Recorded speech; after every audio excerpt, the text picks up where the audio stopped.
Salam alaikum, bonjour à tous. Alors dans cette vidéo, nous allons faire l'exercice 2 de la série de TD2. Alors on transmet des données binaires avec un débit de 1 gigabit par seconde sur un canal à évanouissement qui a une réponse impulsionnelle contient des pics de puissance aux instants suivants, moins 20, moins 10, 0 et moins 10. Donc on a 4 pics, donc on a 4 pattes, donc 4 trajets. La première question, déterminer la dispersion temporelle taux RMS sur route mi-square. Donc, on commence. D'abord, voici le canal, ou bien la réponse impulsionnelle de canal, H2T. Donc, le premier trajet, moins 20 dB. Et le retard, c'est 0. Donc, le retard, c'est moins 20. C'est un pic. Moins 20 dB. Le deuxième, moins 10, à peu près, moins 10 dB. Le retard, c'est 1 microseconde. Le troisième, la puissance, c'est 0. C'est la puissance ou bien l'atténuation. 0. Et le retard, c'est 3. Donc, c'est 3 microsecondes. Mais la puissance, c'est 0. Donc, 0. Et le dernier trajet, moins 10 dB à 5 microsecondes. Donc, à 5, retard, 5 microsecondes. Moins 10. Donc, moins 10 dB. Donc, on a un canal multi-trajet. La première question, première des choses, déterminer taux RMS. Taux RMS, c'est la dispersion temporelle.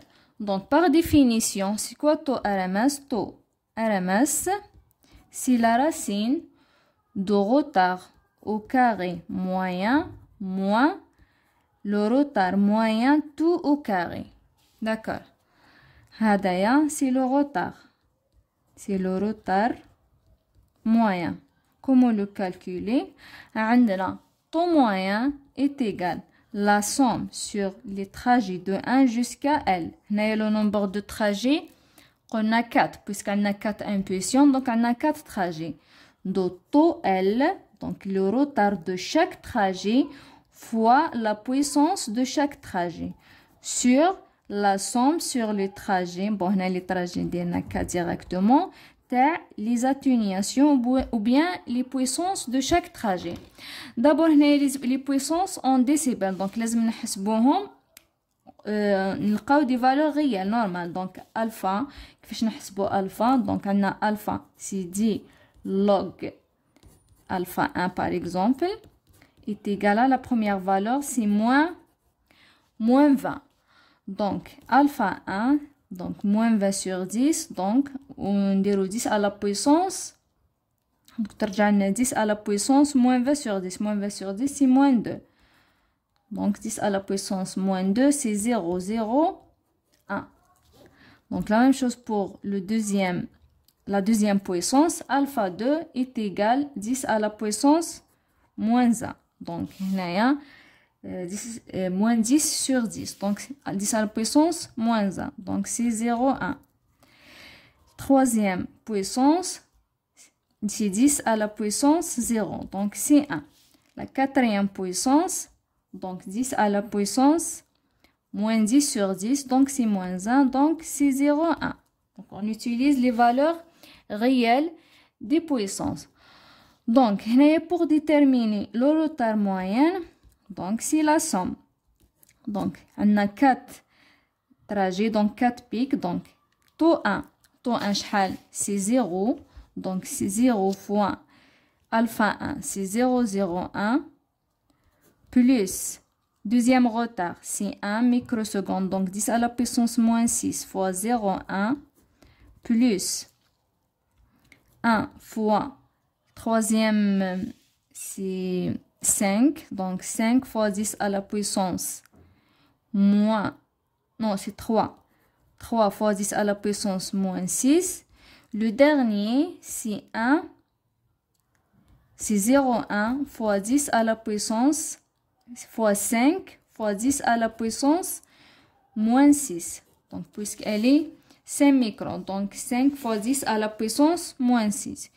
Sur la somme des puissances, donc 0,01 plus 0,1 plus 1 plus 0,1. On trouve la valeur, bon, taux moyen, c'est 2,97 microsecondes. Il y a la première valeur. Maintenant, on calcule taux au carré moyen.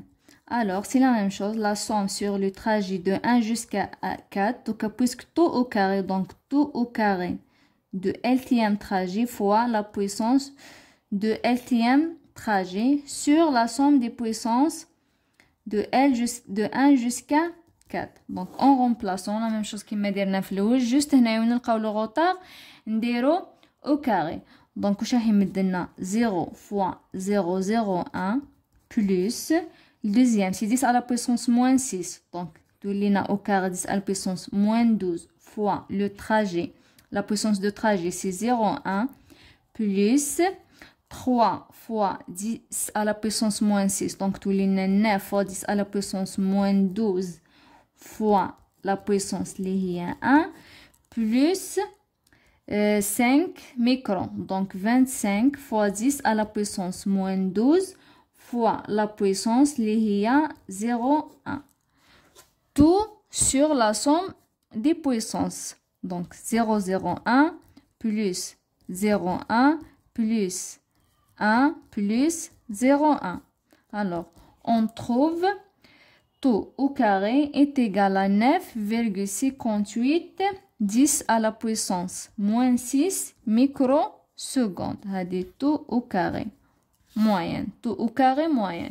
Maintenant, pour trouver taux RMS, c'est la racine de taux au carré moyenne, moins la moyenne tout au carré.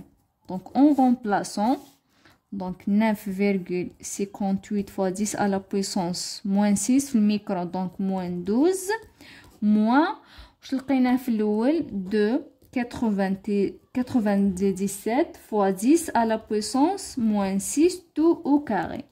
Donc, on trouve taux RMS est égal 0,87 microsecondes.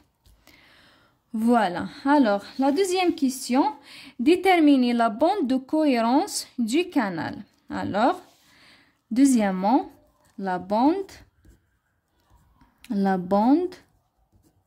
de cohérence du canal.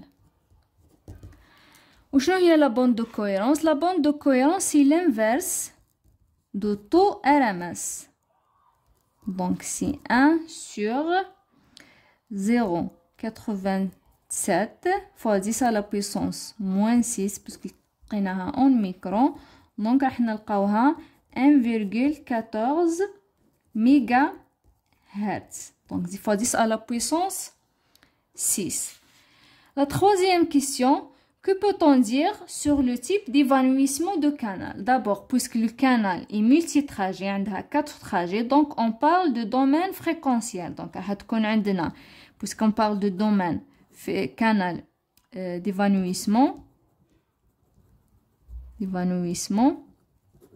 puisqu'on parle de domaine fréquentiel, il y a plusieurs trajets. Donc, soit le canal est sélectif en fréquence. D'ailleurs, sans confirmer les calculs, on sait qu'il est sélectif en fréquence puisqu'il y a plusieurs trajets.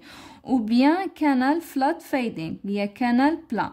Canal plat qui compte un seul trajet. Donc, puisque plusieurs trajets, c'est canal sélectif en fréquence. Mais nous devons la durée de symbole. Alors, la durée de symbole, c'est l'inverse de débit binaire. Donc, c'est 1 sur débit binaire. Le débit binaire, c'est 10 à la puissance 9. Donc, à la puissance 9. Donc, 10 à la puissance moins 9 secondes.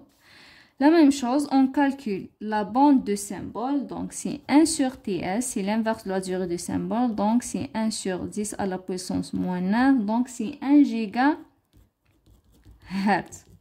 Alors, directement, il est clair que la bande de symbole est très supérieure à la bande de cohérence. La bande de cohérence, c'est 1,14 ou la bande de symbole, c'est 1 giga. Donc, le canal est dit sélectif en fréquence. Donc, la même chose, la durée du symbole, il est très inférieure au taux RMS. La durée du symbole, c'est 10 à la puissance moins 9 secondes. Au taux RMS, c'est 0,87 microns. Donc, fois 10 à la puissance moins 6. Donc, la durée du symbole est très inférieure au taux RMS et la bande de symbole est supérieure à la bande de cohérence. Donc, le canal est dit sélectif en fréquence.